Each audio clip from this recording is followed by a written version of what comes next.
क्या हिमालय की चोटियों पर किसी और दुनिया में जाने का रास्ता है? तिब्बत में कोई तो ऐसी जगह है जहां एक तरह का वॉर्टेक्स है। कहा जाता है कि वो देवताओं का महल है। यूएफओज नजर आने की हजारों रिपोर्ट्स मिली। अचानक उन्होंने देखा कि एक ओवल शेप्ड ऑब्जेक्ट उनके सिर के ऊपर से गुजरा है। लोगों ने बड़े डरावने जीव देखे।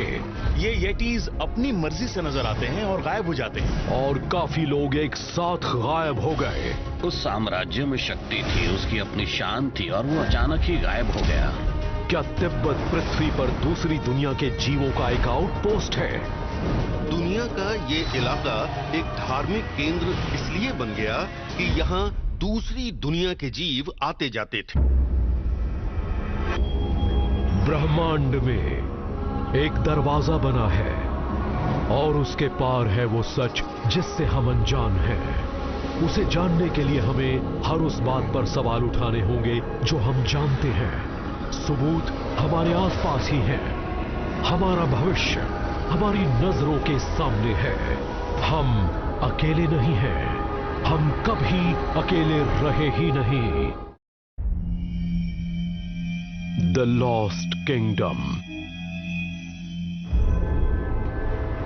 हिमालय के उत्तर में है दुनिया का सबसे ऊंचा भौगोलिक क्षेत्र तिब्बत। उसे दुनिया की छत भी कहते हैं और इसकी औसत ऊंचाई करीब 15,000 फुट है। यहां समंदर की सतह के मुकाबले सांस लेने के लिए ऑक्सीजन भी करीब 40% कम है और यहां का मौसम बहुत ही खतरनाक होता है क्योंकि उसका अंदाजा ही नहीं लगाया जा सकता। फिर भी यहां 30 लाख से ज्यादा लोग रहते हैं और हर साल लाखों लोग इन हालात का सामना करके तिब्बत की पवित्र चोटियों को देखने आते हैं, जिनमें से एक माउंट एवरेस्ट भी है जो करीब 8.5 किलोमीटर ऊंची है। तिब्बत को बर्फ की धरती कहा जाता है। हम उसे शांग्रीला भी कहते हैं। तिब्बत काफी ऊंचाई पर है, अलग थलग है और बड़ा अनोखा भी है। इस पहाड़ी सल्तनत तक पहुंच पाना बहुत मुश्किल है और यहाँ की अपनी एक बिल्कुल अलग संस्कृति भी है। लाजवाब आर्किटेक्चर है और ऊंचाई तो दिमाग चकरा देती है। तिब्बत के जन्म से जुड़े कई बड़े गहरे रहस्य हैं और इसका इतिहास भी काफी पुराना है। तिब्बत को आमतौर पर देवताओं की भूमि कहा जाता है। ये एक बहुत ही अद्भुत जगह है जिसे देखने पश्चिम के बहुत से लोग आते हैं।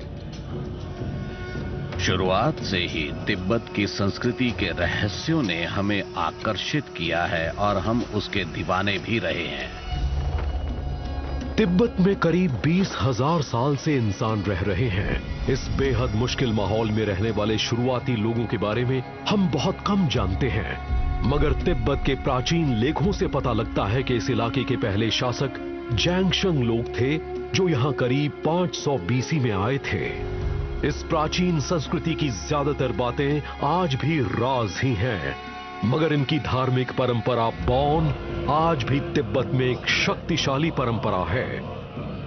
असल में तिब्बत का मूल धर्म है बौन या बौनपो, जो कई लिहाज से दाओइज्म से काफी मिलता जुलता है। वो नेचर और स्पिरिचुअलिटी को जोड़ता है। यहाँ के कुछ स्पॉट्स बहुत ही पावरफुल स्पॉट्स हैं। उनमें काफी जादू है, जैसे दानव और जादू टोना।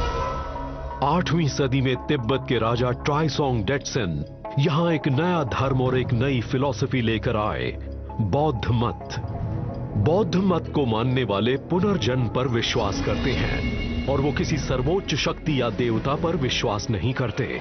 वो ज्ञान पर ज्यादा विश्वास करते हैं, जिसका मतलब होता है आंतरिक शांति और ज्ञान की प्राप्ति। बौन, बौद्ध मत और दूसरी स्थानीय परंपराओं के मेल से ही बना है आज का तिब्बती बौद्ध मत। जब यहां बौद्ध मत आया था, ठीक उसी वक्त तिब्बत में दुनिया के सबसे रहस्यमय धार्मिक नेता का भी अवतार हुआ, दलाई लामा का। हम मानते हैं कि दलाई लामा महात्मा बुद्ध के असली वारिस हैं। दलाई लामा उस करुणा के अवतार हैं जो महात्मा बुद्ध ने तिब्बत को खास तौर पर दी थी। आम लोगों की तरह तिब्बत के ज्यादातर महान विचारक मानते हैं कि वो असल में शेनरेजी का 74वां पुनर्जन्म है।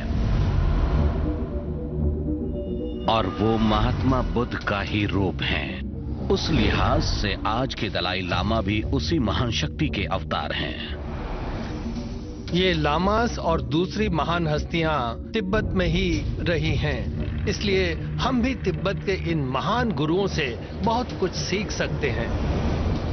मैं कई बार तिब्बत जा चुका हूं और वहां जाने के बाद हमारी सोच को काफी विस्तार मिलता है, क्योंकि तिब्बत वो जादुई और रहस्यमय जगह है जहां कुछ भी हो सकता है। तिब्बत सिर्फ पूर्व की धार्मिक परंपराओं के दोराहे पर ही नहीं खड़ा है, बल्कि बहुत से लोग ये भी मानते हैं कि पृथ्वी पर ये वो जगह है जहां आसमान से आए जीव रहते हैं। कहा जाता है कि वो देवताओं का महल है। हिमालयन रीजन में आपको कई सारी ऐसी कहानियां मिल जाएंगी जिनमें कहा गया है कि आसमान से उड़ने वाले वाहनों में जीव आते थे और उन वाहनों को उन्होंने ड्रैगन्स और फ्लाइंग फर्नेसेस कहा था। कुछ शुरुआती संस्कृत लेखों में कहा गया है कि महात्मा बुद्ध जब पहली बार पृथ्वी पर आए थे तब वो 9 फुट लंबे थे। उनकी स्किन का रंग हल्का नीला था, उनके हाथ उनके घुटने तक लंबे थे। इस इलाके में कई ऐसी मूर्तियां हैं जिनमें महात्मा बुद्ध को बिल्कुल उसी रूप में दिखाया गया है। हम तिब्बत के लोग मानते हैं कई और ग्रहों पर बहुत से लोग रहते हैं। वो शायद वैसे नहीं जैसे हम पृथ्वी पर रहने वाले इंसान हैं। हम मानते हैं कि हमारी पृथ्वी पर कुछ एंशिएंट एलियंस आते थे। वो जीव पृथ्वी पर आते तो थे और ये बात यहाँ के लोगों के दिमाग में हजारों सालों से भरी हुई है। दुनिया का ये इलाका एक धार्मिक केंद्र इसलिए बन गया क्योंकि यहाँ दूसरी दुनिया के जीव आते जाते थे। क्या ऐसा हो सकता है कि तिब्बत की संस्कृति पर पृथ्वी पर आने वाले प्राचीन परग्रहियों का प्रभाव था? और अगर था तो क्या वो आज भी इन पहाड़ी इलाकों में रहते हैं? हिंदू और बौद्ध दोनों परंपराओं में यही माना जाता है कि देवता हिमालय में बसे हुए एक साम्राज्य में रहते हैं जिसका नाम है शंभाला। तिब्बत की संस्कृति में शंभाला की बड़ी अहम भूमिका है और हम मानते हैं कि वो इसी दुनिया में हैं। शंभाला पर वो शासक राज करते हैं जिनकी उम्र सैकड़ों साल होती है। वो सब जानते हैं और वही हमारी पृथ्वी को निर्देश देते हैं। हम मानते हैं कि ये काम एक्स्ट्रा टेरेस्ट्रियल्स कर रहे हैं।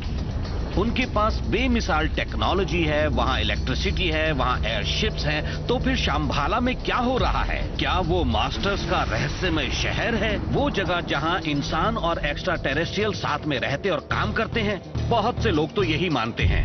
क्या ये कहा जा सकता है कि शंभाला नाम का वो लुप्त शहर असल में एक बहुत ही उन्नत परग्रही सभ्यता का खुफिया शहर था, जैसा कि कुछ एंशिएंट एस्ट्रोनॉट थियरिस्ट मानते हैं? अगर हाँ, तो क्या इसके एलियन ओरिजिन से जुड़े सबूत हमें तिब्बत में कहीं मिल सकते हैं? शायद इससे जुड़े कुछ सुराग हमें इस अनजाने बीहड़ के एक लेजेंडरी एक्सपीडिशन से मिल जाए।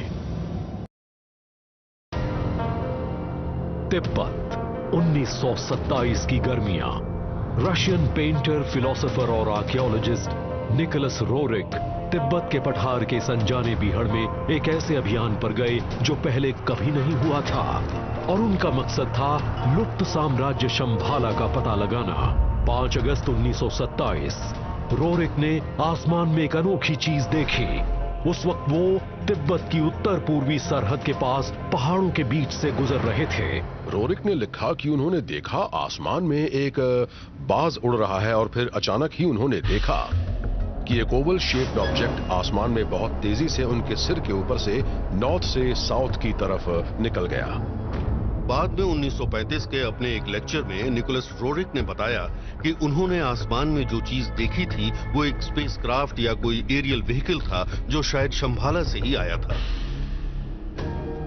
क्या इसका मतलब यह है कि निकोलस रोरिक ने करीब 100 साल पहले मॉडर्न यूएफओ साइटिंग शुरू होने के कई दशक पहले ही तिब्बत में एक परग्रही यान देख लिया था? और अगर ऐसा है तो क्या यह कहा जा सकता है कि यहाँ सदियों से जो परंपराएं चली आ रही हैं वो न सिर्फ आध्यात्मिक हैं बल्कि वो दूसरी दुनिया के जीवों की मौजूदगी से भी जुड़ी हैं? शायद इससे जुड़े कुछ और सुराग हमें उस शुरुआती बौद्ध सभ्यता की जांच से मिल जाएं जो अचानक ही बड़े रहस्यमय तरीके से गायब हो गई थी। एंगारी प्रीफेक्चर, तिब्बत 2020। करीब 12,000 फुट की ऊंचाई पर मौजूद ये खंडहर उस रहस्यमय बौद्ध सल्तनत के अवशेष हैं जिसका नाम था गुगे। 10वीं सदी में शुरू हुई ये सभ्यता 700 साल तक बरकरार रही, मगर उसके बाद स्थानीय मिथकों के मुताबिक उसके निवासी गायब हो गए। उस प्राचीन शहर के खंडहर बड़े कमाल के हैं। वो तिब्बत के साउथ वेस्ट कॉर्नर में है और वहां हजारों ऐसे अवशेष हैं जो किसी मंदिर या महल के लग रहे हैं, मगर अब उनमें से कुछ नहीं बचा है। अपने जमाने में वो काफी प्रभावशाली साम्राज्य रहा होगा। इस बेहद खूबसूरत राजधानी में दीवारों पर आर्टवर्क बने हैं, महात्मा बुद्ध के चित्र हैं, सेक्रेड कार्विंग्स हैं और तरह तरह की दूसरी इमेजेस हैं। उसके पास शक्ति थी, उसकी अलग ही शान थी, मगर अब कुछ नहीं बचा है। गुगे तब तक लगातार ऑपरेशन में रहा था जब तक वो एक दिन रहस्यमय तरीके से गायब नहीं हो गया। कोई नहीं जानता कि उसके साथ क्या हुआ था, या लोगों ने वहां रहना बंद क्यों कर दिया था, या फिर वो कहां चले गए। गुगे 1680 में केंद्रीय तिब्बत सरकार के अधीन आया, मगर वो काफी हद तक अलग थलग ही रहा और करीब 200 सालों तक आजाद भी रहा। फिर 20वीं सदी की शुरुआत में तिब्बत की सरकार ने गुगे के निवासियों से भी टैक्स लेने का फैसला किया, और जब सैनिक टैक्स लेने वहां पहुंचे तो ये देखकर हैरान रह गए कि वहां तो कोई है ही नहीं। करीब 1 लाख लोग अचानक ही गायब हो गए थे।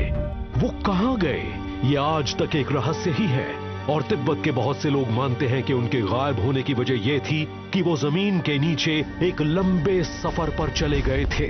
गुगे के किले में सुरंगों और छिपी हुई सीढ़ियों का जाल सा बिछा था जो जमीन के नीचे गई थी और फिर इस पहाड़ के अंदर चली गई थी। हालांकि जब आर्कियोलॉजिस्ट्स वहां पहुंचे तब वो खंडहर बन चुका था, मगर वो ये देखकर हैरान रह गए कि गुगे शहर में जमीन के नीचे जाने के भी कई रास्ते थे। लोग यही मानते थे कि अगर उन सुरंगों के रास्ते कोई जाए तो वो पृथ्वी के काफी नीचे तक पहुंच जाएगा और फिर वो उस रास्ते से छिपे हुए शहर शंभाला तक पहुंच जाएगा। वो एक एक्टिव सिटी थी जहां लाइट और पावर भी थी। क्या ये कहा जा सकता है कि यहाँ रहने वाले इस प्राचीन सभ्यता के लोग जमीन के नीचे नीचे एक महातीर्थ पर मिथकीय साम्राज्य शंभाला तक चले गए थे? अगर गए थे तो उनका रास्ता कहां तक गया था? कुछ रिसर्चर्स मानते हैं कि गुगे की सुरंगें पूर्व में एक पवित्र पहाड़ तक जाती थीं, जिसे इन खंडहरों से आसानी से देखा जा सकता था, कैलाश पर्वत। हर साल हजारों तीर्थ यात्री बेहद मुश्किल सफर करके इस पवित्र चोटी के बेस तक जाते हैं। हर साल हजारों तीर्थ यात्री ईश्वर का आशीर्वाद पाने की उम्मीद लेकर कैलाश पर्वत तक जाते हैं, और कहा जाता है कैलाश पर्वत पर वहां रहने वाले देवी देवताओं और बौद्ध अवतारों की शक्तियां समाई हुई हैं। इस सफर में अगर हर कदम पर बिल्कुल सही तरीके से पूजा पाठ करते हुए आगे बढ़ा जाए तो करीब 4 हफ्ते लगते हैं, मगर ये रास्ता बहुत ही मुश्किल भरा है, इसलिए बहुत से लोग बीच में ही हार मान लेते हैं और कईयों की मौत भी हो जाती है। प्राचीन बौद्ध ग्रंथ काल चक्र तंत्र के मुताबिक शंभाला साम्राज्य कैलाश पर्वत के पीछे है, मगर कुछ लोग मानते हैं कि वो उसके अंदर ही है। इस पवित्र चोटी पर लगातार नजर रखने वाले बहुत से लोगों ने यहां आसमान में कई बड़ी रहस्यमय चीजें देखी थीं। कैलाश पर्वत हर तरह के रहस्य के केंद्र में है। यूएफओ साइटिंग्स इस बात का संकेत हैं कि वहां कुछ छिपा हुआ है, मगर उसके बारे में जाना नहीं जा सकता। कैलाश पर्वत से जुड़े कई मिथक और कहानियां और कई बड़ी अजीब बातें भी हैं। लोग वहां तीर्थ करने जाते हैं, मगर उनसे कहा जाता है कि वहां ज्यादा देर तक न रहें क्योंकि उस पहाड़ के अंदर कोई रेडियो एक्टिव चीज है। हमें बताया गया कि वहां पर लोग फिजिकल फॉर्म और नॉन फिजिकल फॉर्म में भी रहते हैं। वो इस दुनिया की एक सबसे अनोखी जगह है। क्या ये कहा जा सकता है कि कैलाश पर्वत पर होने वाली अजीबोगरीब घटना और उसका शंभाला से संबंध उन परग्रही गतिविधियों से जुड़े हैं? एंशिएंट एस्ट्रोनॉट थ्योरिस्ट कहते हैं कि जवाब मिल सकता है बौद्ध स्मारक स्तूप के अध्ययन से, जो पूरे नेपाल, भारत और तिब्बत में मिलते हैं और वो गुगे के खंडहरों में भी हैं। सदियों से लोग कैलाश पर्वत से आने जाने वाले यूएफओज और अनजान क्राफ्ट्स को देख रहे हैं। जब हम तिब्बत में मिले उन स्तूपों के आकार की तुलना इन डोम शेप से करते हैं तो साफ नजर आता है कि इनमें काफी समानता है और लगता है कोई एक्स्ट्रा टेरेस्ट्रियल क्राफ्ट जमीन पर खड़ा हो। तो हो सकता है कि लोगों ने कैलाश पर जाते इन क्राफ्ट्स को देखा हो और फिर ये फैसला किया कि हमने जो देखा है उसके आधार पर वो स्तूप बनाएंगे। स्तूप की परिभाषा तो यही है कि वो देवताओं के साम्राज्य में जाने वाला एक व्हीकल है। स्तूप की परिभाषा तो यही है। अब उस शब्द व्हीकल को अंतरिक्ष में ले जाने वाले शब्द में बदल दीजिए। हम इन स्तूपों को अजंता की गुफाओं में देख सकते हैं, जिनमें नीचे से आग और धुआं निकल रहा है। अब और क्या चाहिए? अब ये कोई प्रतीक नहीं रहा, ये सच बन चुका है। क्या तिब्बत के स्तूप असल में उन परग्रही यानों की नकल हैं जो कैलाश पर्वत पर आते जाते थे और उसके आसपास उड़ते थे, उसी जगह पर जिसके बारे में बहुत से लोग कहते हैं कि इसी जगह पर शंभाला साम्राज्य है? अगर ऐसा है तो ये हजारों साल से छिपा कैसे था? क्या ऐसा हो सकता है कि कैलाश पर्वत की ढलानों पर कहीं एक छिपे हुए परग्रही साम्राज्य में जाने का रास्ता है? बहुत से अभियानों में इसका पता लगाने की कोशिश की गई, लेकिन शंभाला साम्राज्य को ढूंढने में नाकामी ही मिली। मगर कुछ लोग ये मानते हैं कि उन्होंने यहाँ के परग्रही निवासियों से संपर्क करने के तरीके ढूंढ लिए हैं। लंदन 1888। मशहूर रशियन मिस्टिक और फिलोसोफर मैडम हेलेना पेट्रोवना ब्लवाट्स्की ने अपनी बहुत मशहूर किताब लिखी, सीक्रेट डॉक्ट्रिन। उसमें उन्होंने लुप्त हो चुके महाद्वीपों एटलांटिस और लेमुरिया के बारे में बहुत विस्तार से लिखा है। उनका दावा है कि न सिर्फ वो प्राचीन सभ्यताएं मौजूद थीं और उनके पास बेहद उन्नत टेक्नोलॉजी भी थी, जिनमें उड़ने वाली मशीनें भी थीं, आज से हजारों साल पहले। मैडम ब्लवाट्स्की ने बार बार कहा कि ह्यूमन लिनिएज उससे कहीं ज्यादा पुरानी है जितना हम जानते हैं, और अटलांटिस या लेमुरिया जैसी प्राइमोर्डियल सिविलाइजेशंस ने मानव इतिहास की बुनियाद रखी थी और वो इजिप्शियन कल्चर, वैदिक कल्चर या दुनिया के किसी भी दूसरे कल्चर से ज्यादा पुरानी थी। और उनके हिसाब से वो हमारी ऑकल्ट हिस्ट्री है जिसे हम या तो भूल गए या फिर उसे समझ ही नहीं पाए। एटलांटिस के बारे में तो प्लेटो ने भी लिखा था, उन्होंने ही सबसे पहले उसकी बात की थी। एटलांटिस और लेमुरिया दोनों जगहों पर एक समय घना अंधेरा छा गया था। वो लोग एक तरह के काले जादू और एक तरह की हाइपर टेक्नोलॉजी के दीवाने हो गए थे और यही बात उनके अंत का कारण बनी। मैडम ब्लवाट्स्की ने दावा किया था कि इसकी जानकारी उन्हें एक रहस्यमय हस्ती से मिली थी जिन्हें महात्मा कहते थे, और संस्कृत शब्द महात्मा का अर्थ होता है महान आत्मा। उन्होंने अपना नाम कूठोमी बताया था और तिब्बत में रहते थे। कूठोमी उनसे टेलीपैथिकली बात करते थे, या यूं कहिए वो उन्हें चैनल करती थी। उन्होंने उनके बारे में जो बताया है उससे तो यही लगता है कि वो एक इटर्नल बाबा, एक इटर्नल सोल थे और वो शायद एक अमर जीव थे। कई बार तो वो उनके न्यूयॉर्क सिटी वाले घर में भी नजर आए थे, जबकि वो कई हजार किलोमीटर दूर था। सवाल उठता है कि ये मामला क्या था? क्या वो किसी तरह से हिमालय में मौजूद किसी छिपी हुई दुनिया के संपर्क में थीं? 1875 में मैडम ब्लवाट्स्की ने थियोसॉफिकल सोसाइटी की शुरुआत की थी। उसमें कई बहुत ही अहम थिंकर्स शामिल थे जो ईस्टर्न रिलीजन्स और ऑकल्ट की खोज करना चाहते थे और एक ऐसा विश्व भाईचारे का माहौल बनाना चाहते थे जो कूठोमी और दूसरे महात्माओं के विचारों पर आधारित हो। थियोसॉफी का मतलब है देवताओं का ज्ञान। थियोसॉफिकल सोसाइटी बहुत कामयाब रही थी और वो काफी पॉपुलर और इन्फ्लुएंशियल भी रही। सिर्फ ऑकल्ट वर्ल्ड में ही नहीं, वो तो कल्चरल वर्ल्ड में भी काफी इन्फ्लुएंशियल थी। उनके साथ पेंटर मॉन्ड्रियन और वेसेली कंडिंस्की भी जुड़े थे जो शुरुआती थियोसॉफिस्ट्स थे। एल फ्रैंक बॉम जिन्होंने ऑज बुक्स लिखी, एबनर डबलडे जिन्होंने बेसबॉल की खोज की, थॉमस एडिसन जिन्होंने लाइट बल्ब की खोज की, ये सब थियोसॉफिकल सोसाइटी के शुरुआती मेंबर्स थे। हालांकि थियोसॉफिकल सोसाइटी से कई बड़ी नामचीन हस्तियां जुड़ी थीं, लेकिन मैडम ब्लवाट्स्की ने भारत से आए एक लॉ स्टूडेंट को बहुत प्रभावित किया था जो लंदन में उनसे मिलने गए थे। उनका नाम था मोहनदास गांधी। गांधी ने इसके बारे में लिखा था कि वो मुलाकात उनकी जिंदगी की एक बेहद अहम मुलाकात थी। उन्होंने कहा कि मैडम ब्लवाट्स्की ने उन्हें पहली बार यूनिवर्सल ब्रदरहुड की एक झलक दिखाई थी और उसी पर उनकी फिलॉसफी आधारित है। सिर्फ रेडिकल इक्वालिटी ही नहीं रेडिकल नॉन वायलेंस भी जरूरी है। ये सोचकर ही हैरानी होती है कि किस तरह से एक शख्सियत ने, तिब्बत के रहने वाले एक शख्स ने इसी तरह से ब्लवात्स्की के साथ साइकिकल कांटेक्ट किया और फिर वो उस शख्स तक पहुंच गई जो इतिहास का एक सबसे मशहूर इंसान बना, और वो भारत में ऐसा रेडिकल चेंज लाए जिसका असर पूरी दुनिया पर पड़ा और उन्होंने ब्रिटिश एम्पायर का भी रूप बदल दिया। क्या गांधी जी की ट्रांसफॉर्मेटिव लीडरशिप और भारत की आजादी एक हद तक तिब्बत के उस रहस्यमय और ज्ञानवान शख्स की देन है? अगर ऐसा है तो वो महात्मा आखिर कौन थे? एंशिएंट एस्ट्रोनॉट थ्योरिस्ट मानते हैं कि इसका जवाब ऐसे ही एक दूसरे जीव के साथ हुए एनकाउंटर की तफ्तीश से मिल सकता है। New York city 1918।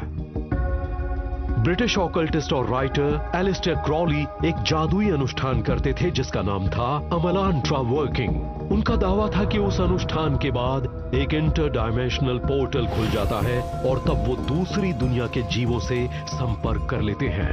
एलिस्टर क्रॉली शायद 20th सेंचुरी के सबसे मशहूर या सबसे बदनाम जादूगर थे। क्रॉली ने एंशिएंट ब्लैक आर्ट्स को रिवाइव करना शुरू किया था, डार्क आर्ट्स को उनके असली रूप में। वो दूसरी दुनिया के बहुत से जीवों के संपर्क में थे और फिर क्रॉली ने उस शख्स को भी देखा था और उस शख्स को वो लाम कहते थे। क्रॉली के मुताबिक वो शख्स तिब्बत में ऊंचे पहाड़ों पर रहते थे, ठीक उसी तरह से जैसे वो महात्मा जिनके बारे में मैडम ब्लवात्स्की ने बताया था। लाम को तिब्बत में ज्ञान का भंडार माना जाता था और वो भी उन हस्तियों जैसे ही थे जिनके संपर्क में मैडम ब्लवात्स्की थीं। क्रॉली के मुताबिक वो बड़े ही रहस्यमय शख्स थे और वो इस दुनिया के जीव लगते ही नहीं थे। एलिस्टर क्रॉली ने उस जीव का एक चित्र बनाया था और अगर आप उस स्केच को देखें तो उसे देखते ही एक बात सबसे पहले दिमाग में आती है कि वो एक ग्रे एलियन से काफी मिलते थे। परग्रही जीवों द्वारा अगवा किए गए 70% लोगों ने बताया है कि उन्होंने वैसे ही जीव का सामना किया था और वो बाद में ग्रेज या ग्रे एलियंस बन गए। क्या ये कहा जा सकता है कि इन जीवों और तिब्बत के उन मास्टर्स के बीच कोई रिश्ता है जिनकी बात एलिस्टर क्रॉली और मैडम ब्लवात्स्की ने की थी? अगर ऐसा है तो क्या यह इस बात का सबूत है कि तिब्बत में एक छिपा हुआ परग्रही साम्राज्य है? कुछ एंशिएंट एस्ट्रोनॉट थ्योरिस्ट मानते हैं कि तिब्बत में परग्रही जीवों की मौजूदगी के कुछ पुख्ता सबूत तो 80 साल से ज्यादा पहले एडोल्फ हिटलर और नाजीज ने ढूंढ निकाले थे। टीस्टा रिवर वैली, भारत, मई 1938। दूसरा विश्व युद्ध शुरू होने से करीब 1 साल पहले जर्मन एक्सप्लोरर और जूलॉजिस्ट अर्नस्ट शेफर एक नाजी फंडेड एक्सपीडिशन के साथ तिब्बत पहुंचे। शेफर के उस एक्सपीडिशन का ऑफिशियल मकसद था तिब्बत का एक कंप्लीट साइंटिफिक रिकॉर्ड बनाना, मगर अनऑफिशियली उन्हें एक और काम करना था, ये पता लगाना कि क्या तिब्बत आर्य लोगों की मूल जन्मस्थली था। इसकी प्रेरणा मिली थी 19वीं सदी की एक किताब Vril the power of coming race से, जिसे लिखा था British author Edward Bulwer Lytton ने। उन्होंने लिखा था कि इंसानों की उस अनूठी नस्ल के पास जादुई शक्तियां थीं और वो एक तरह से सुपर हीरोज थे। उनके पास व्रिल पावर थी। और अफसोस की बात है कि ये बात शुरुआती नाजी आइडियोलॉग्स वर्ल्ड व्यू में भी नजर आती है। माना जाता था कि एक आदमी सुपरमैन बन सकता है और ये काम वही कर सकता है जिसकी आंखें आर्य नस्ल के लोगों जैसी होंगी। नाजी अधिकारियों में से कुछ ने कहा कि जिन महात्माओं की बात मैडम ब्लवात्स्की ने की थी वो सुपरमैन की नस्ल के थे और माना जाता है कि आर्य उनके ही वंशज थे। मगर उस जर्मन एक्सपीडिशन का असली मकसद नाजी सुपीरियॉरिटी साबित करना नहीं बल्कि छिपे हुए साम्राज्य शंभाला की खोज करना था। नाजीज ने शंभाला तक जाने वाला रास्ता ढूंढने में बहुत दिलचस्पी दिखाई। नाजीज भी मैडम ब्लवात्स्की के काम से बहुत ज्यादा प्रभावित थे क्योंकि उन्होंने कहा था कि अगर कोई शाम्भाला तक पहुंच जाता है तो वो ही मानव सभ्यता की डेस्टिनी को कंट्रोल करेगा और पूरी दुनिया उसी के अधीन होगी। वो जब वहीं थे तभी 1939 में युद्ध शुरू हो गया और उन्हें वापस बुला लिया गया। इस वजह से वो वहां जिस चीज की तलाश में गए थे उससे जुड़े पुख्ता सबूत तो नहीं ला पाए, लेकिन कहते हैं कि वो अपने साथ एक मूर्ति लेकर आए थे। शेफर अपने साथ जो चीजें लेकर जर्मनी वापस लौटे थे उनमें 11 किलो की लोहे की मूर्ति भी थी और उन्हें एक बौद्ध अवतार माना जा रहा था। मूर्ति के कपड़े पर स्वास्तिक बना था, दिव्यता का वो प्रतीक जो नाज़ीज़ से हजारों साल पहले से मौजूद था। वहां से एक और चीज मिली थी जो एक 9 इंच की मूर्ति थी और उसके सीने पर एक स्वास्तिक बना हुआ था और इस बात ने नाज़ीज़ का ध्यान खींचा था। तभी तो उन्होंने स्वास्तिक को अपना सिंबल बना लिया और उन्होंने उसे काउंटर क्लॉकवाइज फॉर्म में रखा। स्वास्तिक असल में प्रॉस्पेरिटी और गुड लक का एक तिब्बती सिंबल है। 19वीं सदी के आखिरी वर्षों में आर्य शब्द एक इंडो यूरोपियन लैंग्वेज ग्रुप में आया जिसमें जर्मन, रोमांस और संस्कृत भाषाएं शामिल थीं। प्राचीन प्रतीक स्वास्तिक को आर्यों से जोड़ दिया गया क्योंकि वो वहीं से मिला था। लेकिन जब नाज़ीज़ ने और खोजबीन की तो पता लगा कि वो तो एक मास्टर रेस थी और उन्होंने स्वास्तिक को अपनी विरासत और सेल्फ प्रोक्लेम्ड सुपीरियरिटी का प्रतीक बना दिया। इतना तो हम कह ही सकते हैं कि उन्हें जो बात नजर आई थी वो ये थी कि उन्होंने सीने पर बना स्वास्तिक निशान देखा तो उन्हें लगा कि ये उन जीवों का रिप्रेजेंटेशन है जो किसी तरह से आर्यों की कहानी और दुनिया भर में उनकी महानता से जुड़े हुए हैं। क्या आयरन मैन मूर्ति एक ऐसे महात्मा की है जिनकी बात मैडम ब्लवाट्स्की ने की थी? क्या हम कह सकते हैं कि यह इस बात का भी प्रतीक है कि नाज़ी एक्सपीडिशन शंबाला को ढूंढने के करीब पहुंच चुका था? हालांकि ज्यादातर रिसर्चर्स यही समझने की कोशिश कर रहे हैं कि उस मूर्ति का असली मतलब क्या है, मगर उसकी खोज के 80 साल बाद एक वैज्ञानिक स्टडी से आयरन मैन का एक और दिलचस्प पहलू सामने आया। स्टुटगार्ट यूनिवर्सिटी 2012 जर्मन जियोलॉजिस्ट की एक टीम जिसने नए सिरे से आयरन मैन मूर्ति की जांच की थी, उसने अपने नए नतीजों के बारे में scientific journal meteorites and planetary science में लिखा। उनका कहना था कि वो मूर्ति 11वीं सदी में बनाई गई थी और यह भी पता लगाया कि वो पृथ्वी पर मिलने वाले लोहे से नहीं बनी थी बल्कि वो बनी थी चिंगा मीटियोराइट से। पता लगा कि वो मूर्ति जिस लोहे से बनी है वो तो हमारे इतिहास में पृथ्वी पर गिरा एक रेयरेस्ट मीटियोराइट था और वो मीटियोराइट तिब्बत में करीब 15,000 साल पहले गिरा था। वो आज तक मिला एक बड़ा ही अनूठा और हार्डेस्ट मीटियोराइट था। एंशिएंट टिबेटन्स जिन्होंने वो मूर्ति बनाई थी वो जानते थे कि उस मूर्ति में कुछ शक्तियां हैं। तिब्बत के लोगों को भी इस बात का एहसास था कि वो कुछ खास तो है। ऐसे में सवाल ये उठता है कि क्या वो मीटियोराइट किसी स्पेसशिप का एक पार्ट तो नहीं था? कोई ऐसा स्पेसशिप जो तिब्बत में क्रैश हो गया हो और उसमें सिर्फ वो चिंगा मीटियोराइट ही बचा हो?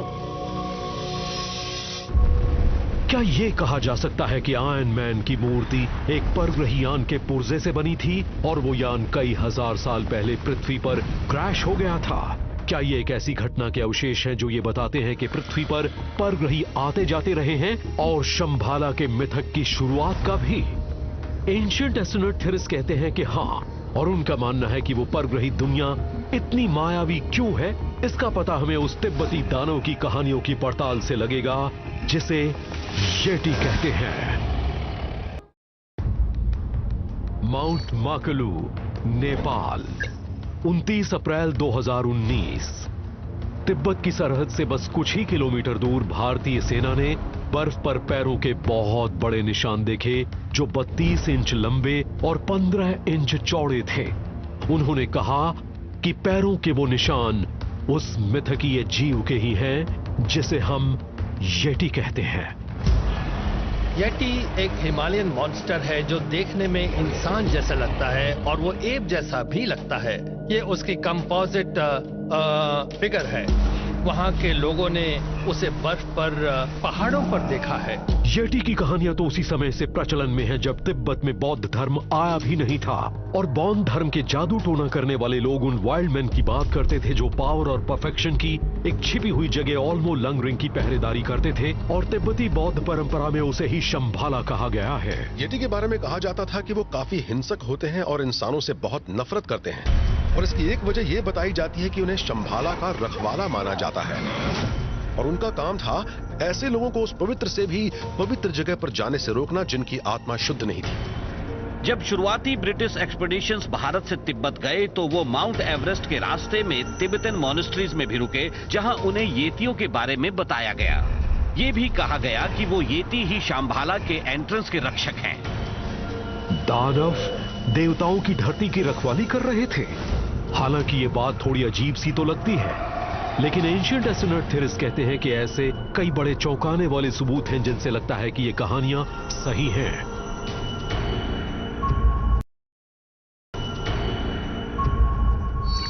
उत्तराखंड, भारत।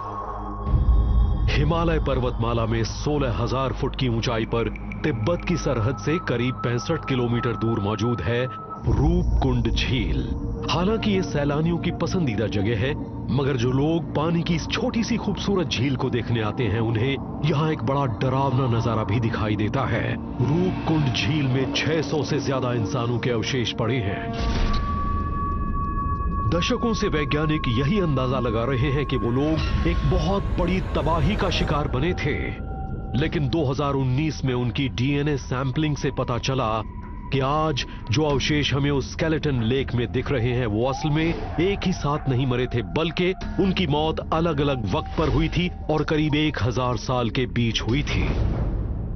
कहा जाता है कि उनमें से कुछ स्केलेटन्स के सिर की हड्डी टूटी थी और वो पूरी तरह से ठीक नहीं हो पाई थी। क्या उनकी हत्या की गई थी और उनके सिर पर हथौड़े से वार करके उन्हें झील में फेंक दिया गया था? रिसर्चर्स तो ये सब देखकर हैरान हैं, और जैसे जैसे झील से जानकारियां मिलती जा रही हैं, रहस्य और भी गहराता जा रहा है। हाल ही में भारतीय वैज्ञानिकों ने रूपकुंड से मिली हड्डियों की डीएनए टेस्टिंग की। उन्हें उनमें कई साउथ एशियंस और कुछ ईस्ट एशियंस यानी कि चाइनीज और कोरियंस की हड्डियां भी मिली। कुछ पश्चिम की भी थी, मेडिटेरेनियन रीजन की। ये बड़ी दिलचस्प बात है कि वो सारे लोग वहां कैसे पहुंच गए थे। ये बात सच में चौंकाने वाली है। आखिर इस छोटी सी पहाड़ी झील में ऐसा क्या है कि दुनिया भर के लोग यहां इतना मुश्किल सफर करके चले आते थे? और वो सब एक ही बार में नहीं आए थे, बल्कि कई 100 सालों में अलग अलग समय पर आए थे। रूपकुंड झील कैलाश पर्वत के तीर्थ यात्रा मार्ग पर है, और वो हिंदू और तिब्बती बौद्ध धर्मों में एक बहुत ही अहम जियोग्राफिक साइट भी है। हो सकता है वो लोग वहां अलग अलग समय पर तीर्थ करने गए हों। अगर येटी को शंभाला का रखवाला माना जाता है और कैलाश ही शंभाला है, तो ये बात समझ में आती है कि येटी ने उनमें से कुछ लोगों को पकड़ा होगा, उनकी हत्या की होगी और उनकी जान लेकर उन्हें स्केलेटन लेक में फेंक दिया होगा। क्या स्केलेटन लेक में मिली हड्डियां उन तीर्थ यात्रियों की हैं जो शंभाला की तलाश में आए थे और येटी का शिकार बन गए? हालांकि बहुत से लोगों ने तिब्बत में येटी को देखा है, मगर उनके वजूद का अभी तक कोई भी पुख्ता सबूत नहीं मिला। कहा तो यही जाता है कि वो रहस्यमय जीव अचानक ही गायब हो जाते हैं। 1951 में world famous mountaineer Eric Shipton Mount Everest की चढ़ाई कर रहे थे और वो 19,000 फुट की ऊंचाई पर थे। तभी अचानक ही उन्हें बर्फ पर पैरों के बहुत बड़े बड़े निशान दिखे। वो काफी दूर तक उन निशानों के पीछे गए, मगर आगे जाकर वो निशान एक ग्लेशियर में गायब हो गए। ये शायद एक इंटर डायमेंशनल जीव है जो या तो खुद को छिपा लेता है या किसी और दुनिया में गायब हो जाता है। हो सकता है कि वो फिजिकल बायोलॉजिकल जीव ना हो, बल्कि एक इंटर डायमेंशनल क्लास के जीव हों। वो अपनी मर्जी के हिसाब से नजर आते थे और गायब हो जाते थे, और फिर अचानक ही उनके सामने चले आते जो उनके हिसाब से एक खास जगह पर जाने लायक नहीं होते थे। क्या हम ये कह सकते हैं कि येटी और वो जिस साम्राज्य शंभाला की रखवाली कर रहे थे, वो दोनों न सिर्फ परग्रही थे बल्कि इंटरडायमेंशनल भी थे। शायद इसी वजह से वो इतने मायावी भी थे। कुछ मॉडर्न रिसर्चर्स जैसे जॉक वले, जॉन कील और कुछ दूसरे लोग इस नतीजे पर पहुंचे हैं कि वो शायद किसी और ग्रह से आए एक्स्ट्रा टेरेस्ट्रियल्स नहीं हैं, बल्कि वो अल्ट्रा टेरेस्ट्रियल्स हैं जो पैरेलल स्पेस से आए हैं। और यही बात मिस्टिसिज्म के मास्टर्स और प्रोफेटिक ट्रेडिशंस में हजारों सालों से कही जा रही है। अगर किसी दूसरी दुनिया में जाने का रास्ता तिब्बत में कहीं पर है, जैसा कि एंशिएंट एस्ट्रोनॉट थ्योरिस्ट मानते हैं, तो क्या वो एक ऐसी जगह है जहां से एक्स्ट्रा टेरेस्ट्रियल्स या शायद अल्ट्रा टेरेस्ट्रियल्स हमारी दुनिया में आते जाते हैं? क्या हम भी उस रास्ते से उनकी दुनिया में जा सकते हैं? एंशिएंट एस्ट्रोनॉट थ्योरिस्ट मानते हैं कि उस कॉस्मिक पैराडाइज तक जाने के लिए हमें तिब्बत की किसी खुफिया जगह पर जाने की जरूरत नहीं है, बल्कि हमें दिमाग को साधने की एक प्राचीन तकनीक का मास्टर बनना होगा। सेडा काउंटी, चाइना, 11 दिसंबर 2015। तिब्बत के पठार के दक्षिण पूर्वी क्षेत्र में मशहूर टिबेटन बुद्धिस्ट मंक लामा थुपसर 7 दिन तक लगातार मेडिटेशन में रहे और कहते हैं कि वो प्रक्रिया करीब 10,000 साल पुरानी है। वो जिसे पाना चाहते हैं उसे रेनबो लाइट बॉडी कहते हैं। टिबेटन बुद्धिस्ट मानते हैं कि इस तरह की साधना से हम किसी और दुनिया में पहुंच सकते हैं और शायद वहीं पर असल में शंभाला का साम्राज्य भी है। टिबेटन बुद्धिस्ट ट्रेडिशन में भी कई ऐसे लोग मिलेंगे जो मानते हैं कि शंभाला एक असली जगह है, मगर उसे एक इंटरडायमेंशनल जगह भी माना जा सकता है। वहां तक कोई आम मटेरियल टेक्निक से नहीं पहुंच सकता। वो असल में किसी और ही डायमेंशन में है। क्या ये कहा जा सकता है कि रेनबो लाइट बॉडी पाने के बाद हम उस परग्रही दुनिया में पहुंच सकते हैं जो पृथ्वी पर ही है? और क्या इस बात के सबूत हैं कि ऐसा कोई ट्रांसफॉर्मेटिव प्रोसेस वाकई हुआ भी था? हाल में ही वैज्ञानिकों ने पता लगाया है कि इंसान का शरीर, खासकर उसका दिमाग, कुदरती तौर पर बायोफोटॉन्स के रूप में लाइट पैदा करता है।